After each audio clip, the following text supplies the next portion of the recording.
Salmo 19. Quero ler esse belo salmo com você. Todos acharam? Vamos ler então? A palavra de Deus.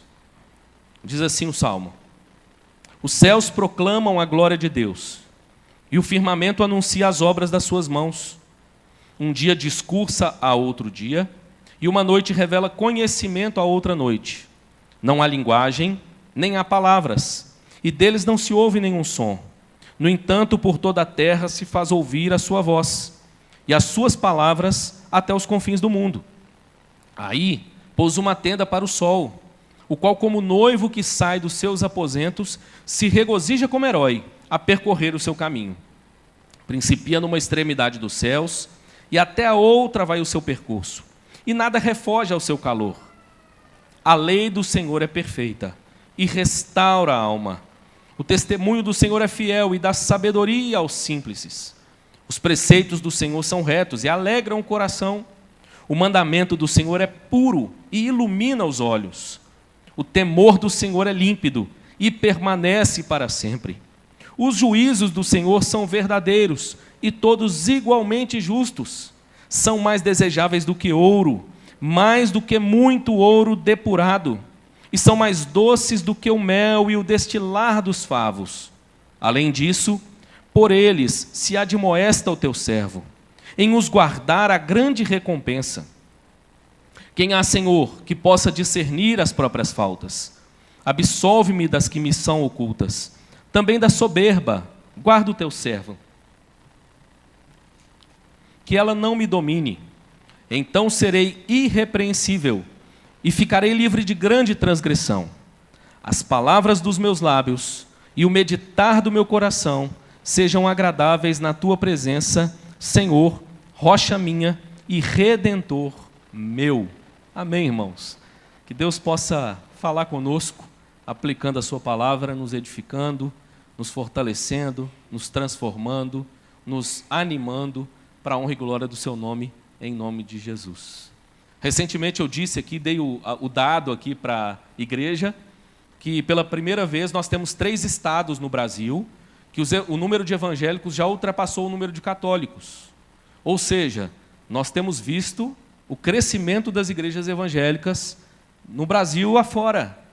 Mas a minha preocupação é que isso talvez não esteja sendo ao mesmo tempo acompanhado por um discipulado maduro, saudável, que ensine essas pessoas que estão chegando à fé a amarem, a desejarem, a conhecerem, a entenderem a sublimidade, a excelência da revelação dada por Deus ao seu povo, da revelação, na verdade, dada por Deus à humanidade. E quando nós olhamos para esse salmo, é justamente sobre esse assunto que esse salmo vai tratar. Esse salmo com muita beleza, com muita excelência, e nós não vamos ter nem tempo para explorar tudo que o salmo oferece. Ele nos oferece, então, essa demonstração da revelação de Deus. O salmista, o salmo é atribuído a Davi, ele já tem histórico em outros salmos, inclusive anteriores a esse, pelo menos na ordem canônica, de ser alguém que tem o costume de contemplar a criação.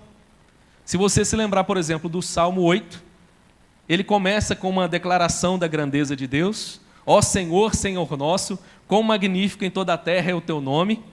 E Davi então diz o seguinte, na sequência: quando contemplo os céus, obras dos teus dedos, e a lua e as estrelas que estabeleceste. Ou seja, Davi era alguém que gostava de contemplar a natureza.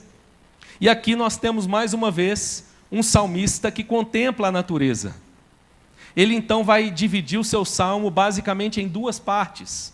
A primeira parte, do verso 1 ao 6, ele vai destacar a maneira como a natureza ela é um instrumento para demonstrar a revelação de Deus dada à humanidade. E depois, a segunda parte, do verso 7 em diante, ele vai demonstrar que além dessa revelação de Deus dada na natureza, na criação, há uma revelação dada por Deus também de maneira especial, aqui representada pela lei do Senhor. O judeu tinha a Torá, a lei, em autoestima, como esse entendimento de uma revelação especial dada por Deus. Mas se você acompanhar a teologia do Novo Testamento, você vai perceber que a palavra de Deus como um todo é chamada de lei do Senhor. Então nós podemos dizer que, num certo sentido, Davi está destacando tanto aquilo que Deus revela de si mesmo na criação, como aquilo que ele revela de si mesmo de maneira especial, por meio da sua palavra, que outrora falada, se tornou registrada e disponível a nós, e que hoje, com a graça de Deus, está nas nossas mãos. Mas, como diz o Salmo 119, precisa estar no nosso coração. Salmo 119 diz: guardo no meu coração as tuas palavras, para não pecar contra ti.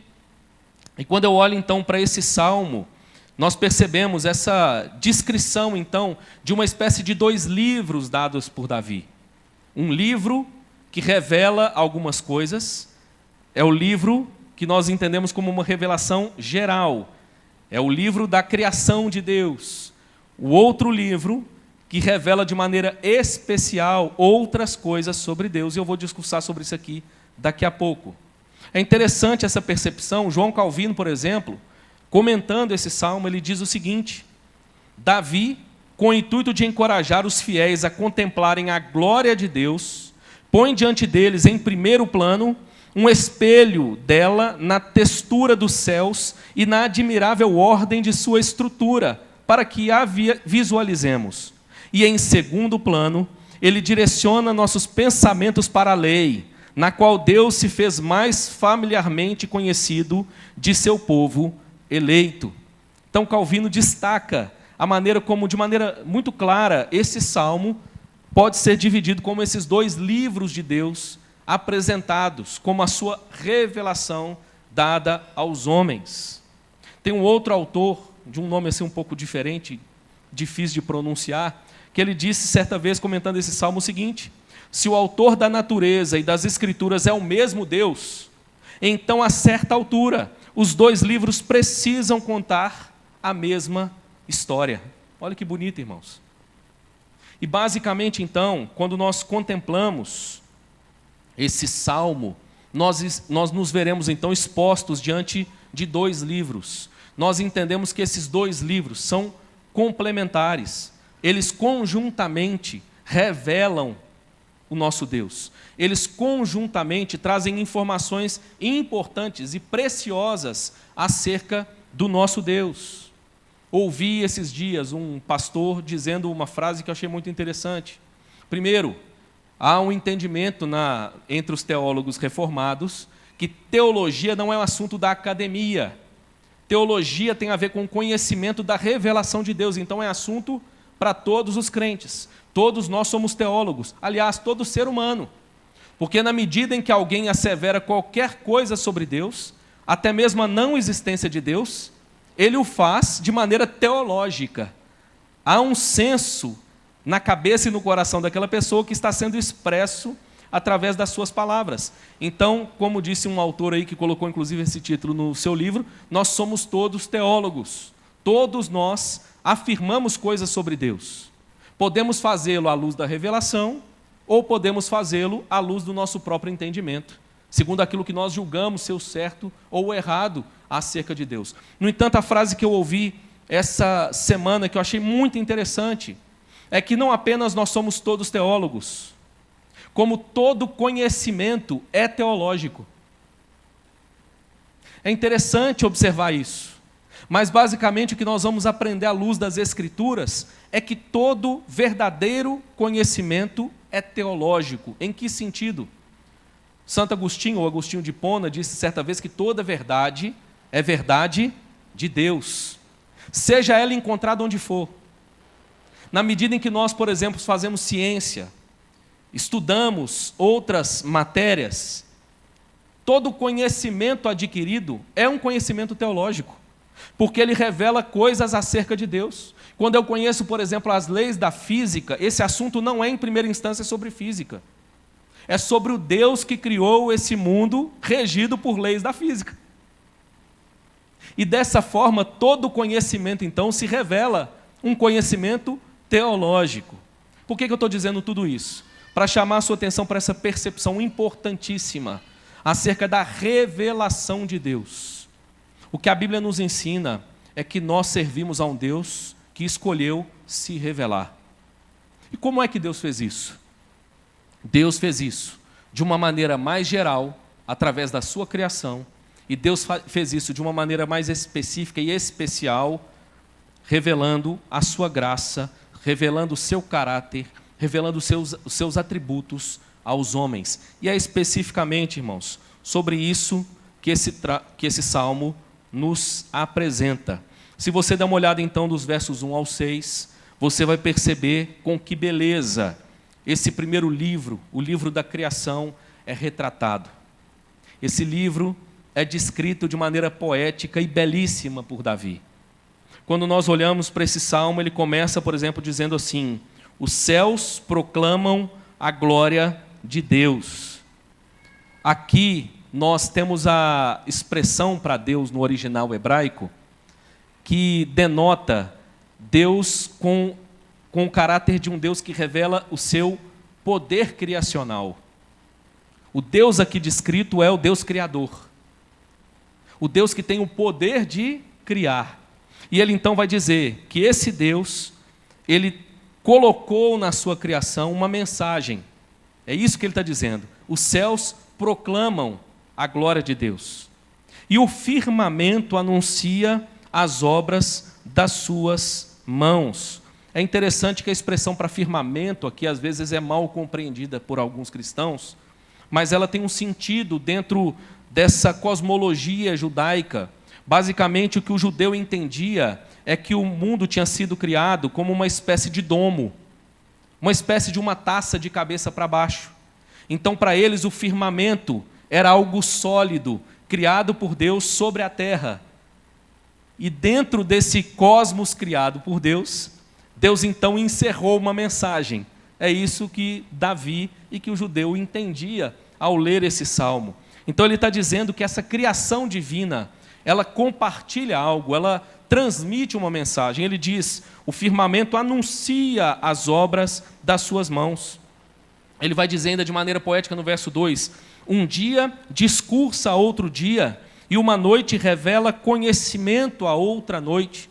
Aqui, basicamente, esse verso está falando acerca de como Deus se revela por meio da sua providência. Deus se revela não só por ter criado todas as coisas, mas pela maneira como Ele continua sustentando a sua criação, de tal maneira que um dia nasce após o outro, e um dia traz cuidado sobre o outro. É bonito perceber que há um Deus que rege a história dessa maneira, de tal maneira que cada dia que nasce é uma nova mensagem acerca de Deus. O verso 3 ele vai dizer: não há linguagem, nem há palavras, e deles não se ouve nenhum som. No entanto, por toda a terra se faz ouvir a sua voz, e as suas palavras até os confins do mundo. Calvino, interpretando esse verso aqui, ele vai dizer que basicamente o que Davi está dizendo é: não há confusão de linguagem. Não são várias línguas ditas por essa revelação. É uma única língua, é uma única mensagem. E que mensagem é essa? A mensagem que nós recebemos através da revelação geral de Deus é a mensagem de um Deus criador, poderoso. Essa revelação traduz e transmite a nós que há um Deus que criou todas as coisas, e esse Deus é repleto de poder e inteligência.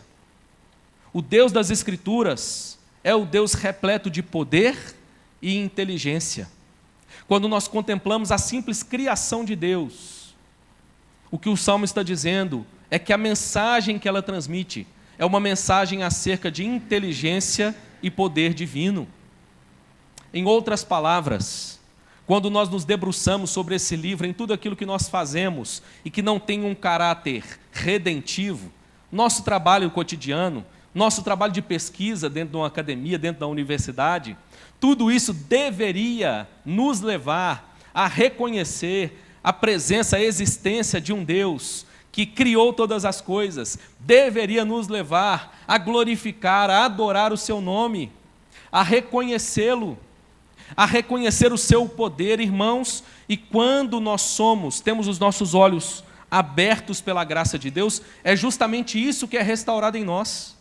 A capacidade de contemplar a criação de Deus e glorificar a Deus e reconhecer o poder e a inteligência desse Deus. Não sei quanto a você, mas eu tenho andado como Davi. Eu não posso ver um pássaro diferente, irmãos. Uma planta com uma cor diferente.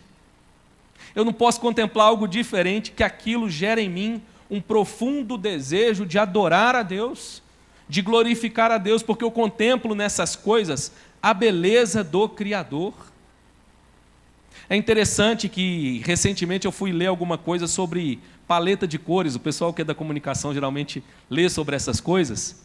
E eu li dentro de um artigo, e o artigo dizia que não existe uma cor que tenha sido criada pelo homem, ou que tenha sido colocada numa paleta para ser trabalhada, que já não exista na natureza. O nosso Deus, irmãos, pintou a natureza de maneira tão bela, tão admirável. Mas sabe qual que é o problema desse livro, desse primeiro livro da natureza? A Bíblia nos diz que por causa da queda do homem, da rebelião do homem contra Deus, os seus olhos foram cegados. De tal maneira que a mensagem ainda continua aí, mas o homem caído não consegue discerni-la. O homem caído não consegue glorificar a Deus quando ele contempla essas coisas.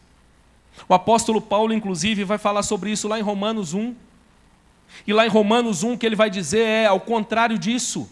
O que o homem caído faz, o que o homem sem Deus faz, o que o homem que não conhece a palavra de Deus e o Evangelho faz, é terrível, porque ele pega aquilo que foi criado por Deus e ele converte em um objeto de idolatria. Romanos 1:20, por exemplo, diz assim: porque os atributos invisíveis de Deus, assim o seu eterno poder como também a sua própria divindade, claramente se reconhecem desde o princípio do mundo, sendo percebidos por meio das coisas que foram criadas. Tais homens são por isso indesculpáveis. O que Paulo está reconhecendo primeiro é, essa revelação, irmãos, continua da mesma forma como ela foi feita por Deus, entregue por Deus, revelando o Deus Criador, revelando o Deus de poder, revelando o Deus inteligente. No entanto, o que o homem caído faz é transformar aquilo que ele contempla em idolatria. No entanto, o que Paulo está dizendo é, esses homens, no entanto, são indesculpáveis, porque tendo revelação acerca de Deus, eles negam o seu poder e a sua existência. Por que o fazem? Porque a mente e o coração está corrompido. A Bíblia diz que todos nós nascemos em pecado. Todos nós nascemos em uma condição que nos impossibilita de reconhecer a revelação de Deus. Logo, irmãos, a conclusão que nós chegamos é que esse primeiro livro, infelizmente, para os ímpios, ele tem uma única mensagem. A mensagem que esse livro traz aos ímpios, ao homem perdido é: você merece a condenação divina. Você é indesculpável. Não há nenhuma desculpa para o fato de que você não se curva, não se rende e não adora a esse Deus maravilhoso e gracioso. No entanto, a nós, irmãos, os crentes, essa revelação volta a brilhar. E quando nós a contemplamos, nós somos conduzidos à adoração. Nós somos conduzidos à contemplação divina. Nós somos conduzidos ao reconhecimento do poder e da majestade do nosso Deus. Esse primeiro bloco, irmãos, já seria suficiente para que nós saíssemos daqui nessa noite com o coração renovado, de expectativa, de contemplar o belo de Deus, celebrá-lo e adorá-lo. De maneira prática, pastor, para que serve então esse entendimento? Primeiro, para que eu e você, meu irmão, como cristãos, reconheçamos que todo trabalho, quando feito para a glória de Deus, tem nisso o seu valor. Se você, por exemplo, é de uma disciplina, de uma área mais acadêmica, se você trabalha com pesquisa, algo mais científico, você pode e deve fazê-lo deve se dedicar ao máximo para que, através do seu labor, Deus seja glorificado. Qualquer descoberta que o homem faz quando ele estuda a natureza, na verdade ele está revelando conhecimento de Deus, ele está revelando verdade de Deus. Então prossiga em fazê-lo, continue fazendo.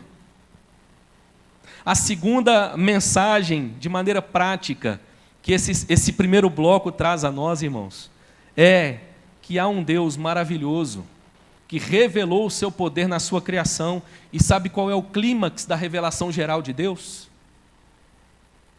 Está sentado aqui, ó, do seu lado. Aliás, é você. O clímax da revelação geral de Deus são seres humanos. A Bíblia fala que nós somos a coroa da criação. Você quer ver como que isso tem uma implicação prática? Quantas vezes nós tornamos o nosso viver mais pesado pela dificuldade em lidar com os nossos relacionamentos. E de repente, por causa de alguma questão dentro de casa, às vezes pelo estilo de trabalho. Por exemplo, eu já trabalhei com atendimento ao público, e geralmente a gente diz assim, poxa, trabalhar com gente é difícil demais. E realmente tem o seu desafio, justamente porque o ser humano é caído, pecador. No entanto, eu quero te convidar a pensar sobre isso, a renovar no seu coração a alegria de ter sido colocado ao lado de pessoas que foram criadas para revelar o poder, a glória, a majestade, a inteligência de Deus. Claro que essa mensagem está parcialmente corrompida. A Bíblia fala que nós fomos feitos à imagem e semelhança de Deus, mas por causa do pecado, essa imagem está como um espelho quebrado, como um espelho embaçado, que tem certa dificuldade de transmitir a mensagem. No entanto, ela continua lá. Nós somos chamados, então, a servir a todos os homens, não só aos crentes. Porque nós, ao fazê-lo, estamos ressaltando o fato de que há um Deus maravilhoso que se revelou na sua criação. No entanto, como eu já disse, ao homem perdido, a única mensagem que esse salmo traduz, que essa revelação geral de Deus traduz, é de que ele está condenado, de que ele não tem em si mesmo nenhuma capacidade de fazer algo para estar novamente em comunhão com Deus, para estar novamente em paz com Deus. Mas sabe qual que é a beleza desse salmo? Justamente o fato de que ele traz duas mensagens, dois livros. O primeiro livro, que nós chamamos de revelação geral, ele traz então essa revelação de Deus na sua criação. Ele aponta para a glória, para o poder e a inteligência de Deus. Mas há um segundo livro. Esse segundo livro é chamado na teologia de revelação especial de Deus. Aqui, Davi então vai nos apresentar um pouco sobre esse livro, a partir do verso 7. Antes mesmo de entrar na leitura, na exposição, na explicação do que vai nos dizer esse bloco, eu preciso te dizer o seguinte, que essa revelação especial de Deus, ela foi dada mesmo ao homem antes da queda. Deus não apenas criou um paraíso maravilhoso, colocou Adão e Eva nesse paraíso, que por si só já dava para eles contemplarem e glorificar Deus a cada dia, pela sua criação, que revelava o seu poder e a sua inteligência, mas Deus ainda se revelou de maneira pessoal àqueles que Ele criou. Deus ainda se revelou de maneira relacional. Deus revelou alguns atributos maravilhosos a esse casal. Por exemplo, olha que interessante, costumo dizer que às vezes na tentativa, pensamento ocidental, de facilitar o entendimento de algumas coisas, a gente na verdade gera mais confusão. Algumas pessoas, por exemplo, dizem que no Antigo Testamento a salvação era pela lei, no Novo Testamento a salvação é pela graça, mas isso não é verdade, irmãos. A salvação à luz da palavra de Deus sempre foi um ato de graça divina, tanto no Antigo como no Novo Testamento. A diferença é que no Antigo eles não compreendiam tantos detalhes acerca dessa graça, como nós compreendemos à luz da encarnação do Messias, da vinda de Jesus. Nós compreendemos essas coisas com mais clareza, mas a mesma mensagem era dada no Antigo e no Novo Testamento. Poderia dar outros exemplos, mas vou resumir então a esse entendimento acerca da graça de Deus. Eu já ouvi, e acho que eu até já falei também no passado, de maneira equivocada, o seguinte: não, porque não fosse a queda de Deus, nós não conheceríamos a graça de Deus. Eu quero te dizer que essa frase ela não é completamente verdadeira. Talvez você já tenha dito, já tenha pensado sobre isso. Mas quando nós olhamos para as Escrituras, nós percebemos que Deus revelou graça, amor, bondade, mesmo ao homem antes da queda. O que a Bíblia nos mostra, por exemplo, é que Deus deu ao primeiro homem criado coisas que ele não pediu, coisas que ele não merecia. Deus não deu a Adão uma esposa, Deus não deu a Adão uma família porque ele merecia, não, Deus deu por causa da sua graça. Deus olha para Adão criado e diz assim: a minha criação é boa, mas ela ainda pode ficar melhor. E ele então dá a Adão uma esposa, ele dá a Adão uma família, revelando o quê? Graça, favor não merecido. Deus dá a Adão e Eva uma vocação, sublime vocação, essa vocação de cuidar das coisas criadas. Deus coloca o homem como vice-regente do jardim, é como se fosse o gerente do negócio divino. Deus coloca o homem no jardim e diz: olha, te dou uma posição de destaque, de influência e de poder. Aqui dentro, ninguém manda mais do que você. Você quer o exemplo disso? Deus diz a Adão o seguinte: vai agora e dê nome aos animais. Deus poderia ter feito isso? Claro que poderia, mas ele delegou isso ao homem. Tem quem brinque por aí que Deus deu essa atribuição a Adão antes de criar Eva, porque senão o nome dos animais seriam mais delicados. Então talvez o leão não teria um nome assim poderoso, que a mulher geralmente é mais delicada, né, irmãos? E talvez ele tenha um apelidinho assim mais delicado, mas é só uma brincadeira. Mas o que essa verdade nos mostra, irmãos, é o quanto o nosso Deus é gracioso, bondoso, amoroso. No entanto, esse casal, nos representando, escolheu se rebelar contra Deus e desobedecer a Deus. Mas sabe o que a Bíblia nos mostra a partir daí? Que Deus não deixa de revelar a sua graça, Deus não deixa de revelar a sua bondade, Deus não deixa de revelar o seu amor, pelo contrário, Ele revela essas coisas com ainda mais ênfase. Essa é parte da revelação especial de Deus a partir da queda. O que significa que quando nós olhamos para esse bloco que nós vamos ler agora, são só 2 pontos hoje, nossa mensagem, ele nos traz, irmãos, a preciosidade da revelação especial de Deus, que culmina naquilo que nós temos hoje em nossas mãos, a palavra de Deus. Claro que ela não começa com uma palavra escrita. Deus se revelou aos nossos pais de diversas maneiras, diz as Escrituras. Há teofanias, Deus aparecendo a homens, falando com homens. Deus, inclusive, nessas teofanias, falando do meio de objetos, como a simbologia, como a sarça, por exemplo.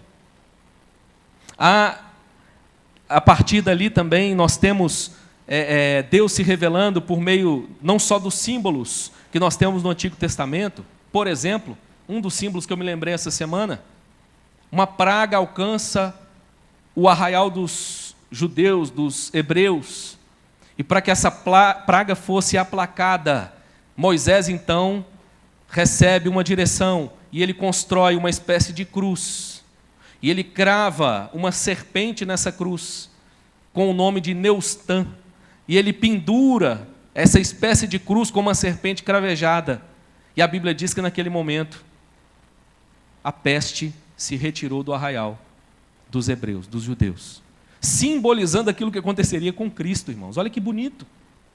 Mas Deus então se revela de maneira falada, de maneira oral e de maneira escrita, desde o Antigo Testamento, primeiro pelos profetas, depois pelos apóstolos. E aí nós temos então o clímax dessa revelação de Deus. Se a revelação geral de Deus tem o seu clímax na criação do homem, nós somos a coroa da criação, somos o clímax dessa revelação divina. A revelação especial de Deus tem o seu clímax na encarnação do Filho de Deus. Quando Jesus Cristo vem à Terra, quando Jesus Cristo se fez um de nós, aqui há um clímax dessa mensagem divina. E como é que essa mensagem divina maravilhosa, de graça, bondade e amor, é descrita nesse salmo? Dê uma olhada comigo, por favor, por gentileza. Quero te apresentar aqui de maneira mais objetiva possível como a beleza na organização dos versos que estão diante de nós. Quero destacar agora o verso 7 ao verso 10. De maneira didática, nós poderíamos separar o que está sendo dito aqui dessa revelação especial. Davi vai falar sobre essa revelação especial apresentando 6 títulos para ela, 6 nomes distintos. Ele vai apresentar 6 características para cada um desses títulos que ele apresenta. E ele vai demonstrar 6 efeitos dessa palavra que ele está apresentando, dessa revelação especial que ele está apresentando. Os títulos vão aparecer, por exemplo, no verso 7, quando ele diz a lei do Senhor. Lei aqui é a Torá de Yahvé, tem o sentido de instrução de Deus. O que a Bíblia nos mostra é que Deus não nos deixou sem instrução. O pecado cegou a nossa mente, os nossos olhos, o nosso coração. Mas Deus se revela de uma maneira especial, nos dando instrução. O caminho que nós não poderíamos trilhar por nós mesmos é apresentado por Deus a nós. O Salmo 119 ainda vai dizer isso lá no verso 105 de maneira muito bela. Lâmpada para os nossos pés é a tua palavra e luz para o nosso caminho. É a instrução divina. Segundo, olha o que ele ainda vai dizer. No verso 7 ainda, ele vai chamar essa revelação de testemunho do Senhor. Testemunho tem um sentido no Velho Testamento muito forte. Tem essa expressão, inclusive, é uma expressão bem carregada de sentido. E ela traduz a ideia de um Deus que estabelece e confirma. Um Deus que promete e cumpre. O testemunho tem esse sentido. Um exemplo que nós temos do uso dessa palavra, quando Abraão manda que o seu servo tocasse na sua coxa e jurasse que ele arrumaria uma esposa para o seu filho. A ideia é que ele toca na intimidade de Abraão. Isso significava que se ele não cumprisse o que ele tinha prometido, ele seria morto. E essa palavra é usada em sinônimo à revelação de Deus. O nosso Deus é um Deus que prometeu e cumpriu. Ele vem cumprindo as suas promessas. O testemunho do Senhor é fiel. É interessante, irmãos, quando nós olhamos ainda a terceira expressão. Eu vou parar de falar qual o verso que está aqui para a gente ganhar tempo, que eu vou falar mais rápido. A terceira expressão é preceito, tem o sentido de estatutos de Deus. A quarta expressão é mandamento. Mandamento aqui surge com o sentido de um código de sabedoria. É interessante, porque como há necessidade de sabedoria no mundo caído. As pessoas andam longe, pagam caro para ter sabedoria, mas o que elas compram é conhecimento. Sabedoria à luz da palavra de Deus é algo que Deus escolheu revelar graciosamente. Olha o que ainda aparece. Falei de mandamento. Próximo, quinto, temor. Temor tem a ideia daquilo que é digno de respeito e de reverência. Essa revelação especial de Deus é digna de respeito e de reverência. E, finalmente, ele vai usar a expressão juízos, que tem o sentido de meios de justiça. 6 títulos. Na sequência, ele apresenta 6 características, uma para cada título. Primeira coisa, ele diz que essa revelação especial de Deus é perfeita. É a ideia de algo íntegro, algo que é perfeito em verdade. Segundo, ele vai dizer que essa revelação especial de Deus é fiel. Isso significa que ela é digna de confiança. As palavras dos homens, cada dia estão mais difíceis de serem alvo da nossa confiança. Para quem é de outra geração, uma geração já que passou, sabe como é que isso funcionava no passado. Se a pessoa falou, a palavra dela valia mais do que o dinheiro. Ela ia cumprir sua palavra. Isso está cada dia mais escasso, cada dia mais perdido. No entanto, irmãos, a palavra de Deus é digna de confiança. A revelação de Deus é fiel. Terceiro, ele chama a revelação de reto. Significa aquilo que é honesto. Quarto, ele chama de puro. É aquilo que é limpo. Não há nenhuma mistura. Quinto, ele vai chamar de límpido. É aquilo que é eticamente e moralmente correto. E, finalmente, sexto, ele vai chamar de verdadeiro. É a ideia daquilo que possui credibilidade. Interessante como que um mundo sem fé caminha para cada dia mais descredibilizar a palavra de Deus. Mas aqueles que receberam a graça de entender a revelação especial de Deus pela fé, entendem que ela é, na verdade, a palavra de credibilidade. Ela é a verdade. E é interessante que ele vai mostrar 6 efeitos poderosos da palavra de Deus. E eu caminho para o fim aqui. Primeiro, ele vai dizer que essa revelação especial de Deus agora, qual é o primeiro propósito? Se a revelação geral tem como esse propósito nos instigar a servirmos a Deus nas coisas criadas e glorificarmos a Deus na sua criação, quando nós falamos da revelação especial de Deus, ele vai dizer, em primeiro lugar, que essa palavra de Deus, ela restaura a alma. É interessante que o ser humano busca cada dia mais a cura da alma. Antigamente isso era uma disciplina que caminhava em paralelo com a igreja, com a atividade pastoral, atividade de capelania. Hoje isso foi agregado à ideia da psicologia, por exemplo, que é uma espécie de disciplina para curar a alma. E é interessante que, não estou dizendo da psicologia especificamente, mas de tantas outras formas, como o ser humano busca curar a alma ferida do ser humano. Todos nós somos feridos porque somos pecadores.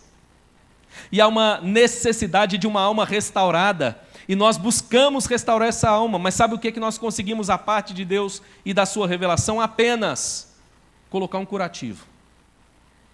Sabe aquele corte profundo que de repente você já sofreu? Eu lembro de um que eu sofri no pé. Eu esmaguei um copo com o pé. Quando eu tirei o pé do copo, meu sangue assim esguichava, parecia filme de terror.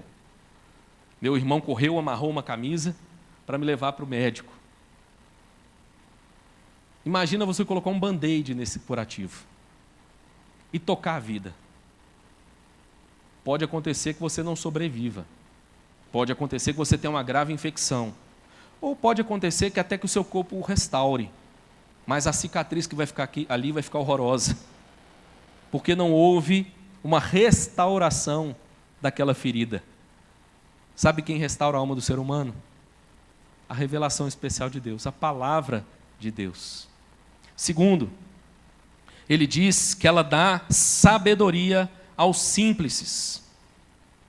Isso significa que ela torna sábio aqueles que têm uma mente aberta, que são facilmente enganados ou suscetíveis. Os simplices, que não é o simples, aqui, é essa pessoa que é facilmente ludibriada. Aquela pessoa, por exemplo, que compra o bilhete premiado do golpista, que chega para ela e fala assim, eu estou com um bilhete premiado, eu ganhei um prêmio de R$1 milhão, só que eu não estou podendo ir lá tirar. Me dá 10 mil e eu te dou o bilhete. Está óbvio que isso é um golpe, mas a mente simples cai. Talvez você não caia nesse golpe, mas tem um monte de golpe que Satanás tem dado por aí e muita gente tem caído. Ouvindo vozes que não são justas, não são verdadeiras. Mas sabe qual que é a beleza da palavra de Deus, irmãos? Ela dá sabedoria aos simples. Ela capacita essas pessoas a serem sábias agora. Terceiro, elas alegram o coração. Quem sabe você veio aqui nessa noite precisando de alegria. Sente que a alegria foi embora há muito tempo. Eu quero te lembrar, meu irmão, que a palavra de Deus é poderosa para restaurar a minha e a sua alegria. E mais do que isso, a alegria que ela oferece não é uma alegria passageira, é uma alegria verdadeira e duradoura. No mundo, nós podemos buscar formas de termos prazer, que trarão até certa medida de alegria, mas que rapidamente passarão.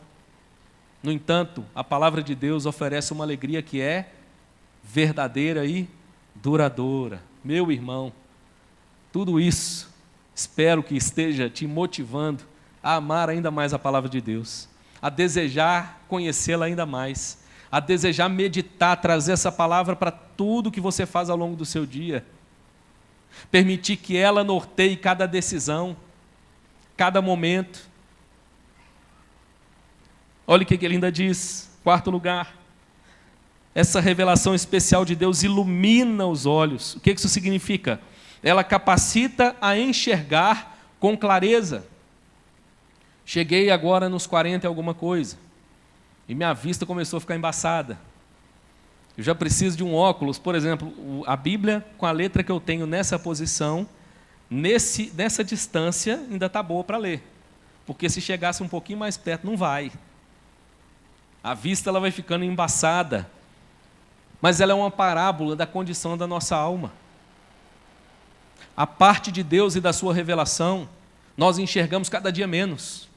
Nós compreendemos cada dia menos. Nós temos cada dia mais dificuldade de ver as coisas com clareza. O nosso coração enganoso nos faz julgar as coisas da maneira errada. Mas a beleza da revelação especial de Deus é que ela ilumina os olhos, ela nos capacita a enxergar da maneira como nós precisamos. Quinto lugar, ela permanece para sempre. Olha que bonito, irmãos. A revelação especial de Deus permanece para sempre. Sabe o que é uma mensagem que esse texto está trazendo? Acerca da imutabilidade de Deus e da sua palavra. Eu e você mudamos, não apenas fisicamente, nós mudamos por dentro. Nós somos seres mutáveis. Alguém já disse que o ser humano é mais ou menos como um rio. Você pode olhar e ter até a impressão de que é o mesmo rio, mas ele nunca é o mesmo rio. À medida que as águas correm, é como se fosse filosoficamente um novo rio a cada momento. Assim é o ser humano. Aparentemente as coisas podem estar iguais, mas nós somos seres em constante mudança. E às vezes mudamos para pior. Tem muita gente que vai ficando velho e vai ficando uma bênção para conviver, não é? Vai ficando ranzinza, enjoado, exigente demais, detalhista, sistemático. Aliás, acho que é uma tendência meio que natural da vida à medida que a gente envelhece. Vejo isso em muitas pessoas. No entanto, irmãos, essa revelação firmada por Deus, oferecida por Deus a nós, ela é imutável. Ela permanece para sempre. Pode mudar o governo. Pode mudar o cenário econômico. Pode trocar as peças no tabuleiro geopolítico. Mas a palavra de Deus continua a mesma. E nós podemos confiar na palavra de Deus de todo o coração. Aquilo que Deus diz na sua palavra continua e continuará sendo verdade até o dia final. Que alegria saber disso. E finalmente, ele diz que eles são todos igualmente justos. Isso significa uma justiça integral em todos eles, em todos os juízos de Deus. Isso significa que a palavra de Deus é fonte de uma verdadeira justiça, irmãos. Como nós nos decepcionamos com a justiça dos homens, muitas vezes. Não é à toa que a figura da justiça é da venda nos olhos. Essa é a realidade de um mundo caído. Ainda que se busque fazer justiça, e num certo sentido, não só seja necessária, como ela seja medida e remediada e alcançada em algumas esferas e de alguma forma, mas nós continuamos com esse senso de que muitas vezes ela não é realizada. Quando contemplamos um mundo, por exemplo, de tanta impiedade, de tanta violência, e temos a impressão de que muitas vezes o homem mau vai como se ele não pagasse a conta que ele tinha que pagar. Nós somos lembrados, irmãos, por essa revelação especial, que há um Deus justo, e que há uma justiça plena, integral de Deus, que vai ser aplicada. Ela é aplicada, não apenas aqui, mas o será para toda a eternidade. Nosso coração, então, tem a sua sede de justiça saciada no próprio Deus e na sua palavra. Termino, irmãos, dizendo que esse salmo ainda apresenta a nós um caráter muito pessoal dessa revelação. Isso aqui não é um assunto geral para a igreja, é um assunto para você, meu irmão, para mim. Olha o que esse salmo vai dizer, verso 10, desculpa. São mais desejáveis do que ouro, mais do que muito ouro depurado, e são mais doces do que o mel e o destilar dos favos. Quem dera Deus nos dê a graça de sempre termos não só palavras como as de Davi, mas o entendimento no coração dessa maneira acerca da palavra de Deus, de que ela é mais desejável do que o dinheiro, de que ela é mais doce do que qualquer outro doce que a gente pode desfrutar por aí, de qualquer outro prazer que qualquer outra coisa possa oferecer. Mas olha agora o verso 11, eu estou terminando. Ele diz assim: além disso, por eles se admoesta o teu servo. Primeira expressão de pessoalidade. Alguém pessoalmente sendo admoestado. Segundo, em os guardar a grande recompensa, recompensa pessoal. Verso 12. Quem há que possa discernir as próprias faltas? Olha que interessante. Ele está mostrando como essa revelação pessoal então nos leva a reconhecer que há um Deus criador, um Deus perfeito, cheio de graça, bondade, amor, mas ao mesmo tempo nos faz olhar para nós mesmos e comparados no espelho dizer, olha, nós estamos muito aquém desse Deus, somos pecadores, nós estamos em falta quando contemplamos nós mesmos, mas é essa revelação especial que nos faz então confessar o nosso pecado e receber a absolvição de Deus. Há um propósito redentivo nessa revelação especial. Olha o que ele diz então, caminhando para o fim. Quem há que possa discernir as próprias faltas, absolve-me das que me são ocultas. Também da soberba, guarda o teu servo, que ela não me domine. Então serei irrepreensível e ficarei livre de grande transgressão. E ele termina com mais uma poesia maravilhosa no verso 14. As palavras dos meus lábios e o meditar do meu coração sejam agradáveis na tua presença, Senhor, rocha minha e redentor meu. E nessas duas expressões finais, Davi termina reconhecendo a suma do propósito da revelação especial de Deus, a nossa redenção, a nossa salvação. Reconhecer que esse Deus é a nossa rocha, a nossa solidez, a nossa segurança e o nosso Redentor, aquele que perdoa os nossos pecados, aquele que redime a nossa mente, os nossos olhos, o nosso coração, não só para que agora tenhamos paz com Deus, mas que possamos reinterpretar a vida e perceber como esse Deus continua atuando na história, revelando graça, bondade e amor. Que mensagem maravilhosa desse salmo.